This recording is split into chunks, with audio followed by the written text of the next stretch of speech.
Ma présence, c'est à travers la compétence qu'a le département sur l'insertion. C'est une de nos compétences importantes et je tiens à venir voir comment on accueille les personnes qui sont en situation de recherche d'emploi ou de recherche d'activité.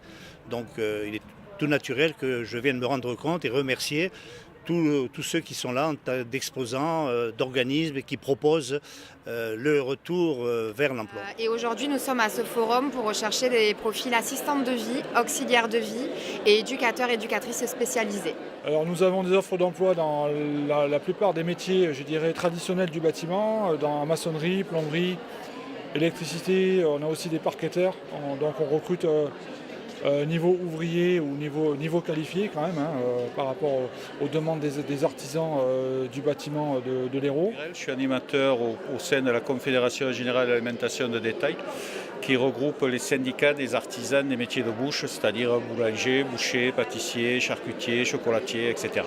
Je dirais que le recrutement a tendance à repartir à la hausse quand on voit les chiffres auprès de Pôle emploi et même le ressenti, nous, au niveau de nos artisans. Oui, effectivement, l'offre et la demande sont assez nombreuses.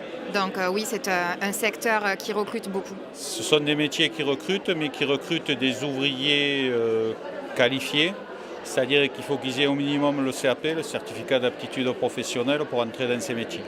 Alors pour la partie autisme, nous recherchons des éducateurs, éducatrices spécialisés ou aides médico-psy avec des compétences vraiment particulières et propres à l'autisme.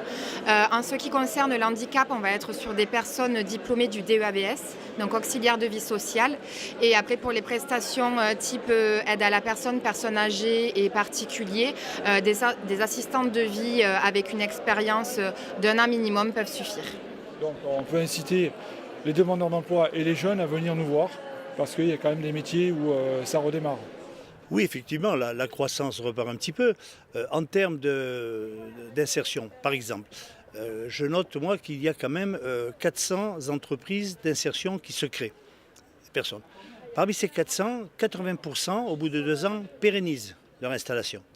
Il y a 5000 qui bénéficiaires du RSA qui sortent du dispositif parce qu'ils ont retrouvé l'emploi, grâce à des formations, grâce à des parcours d'insertion.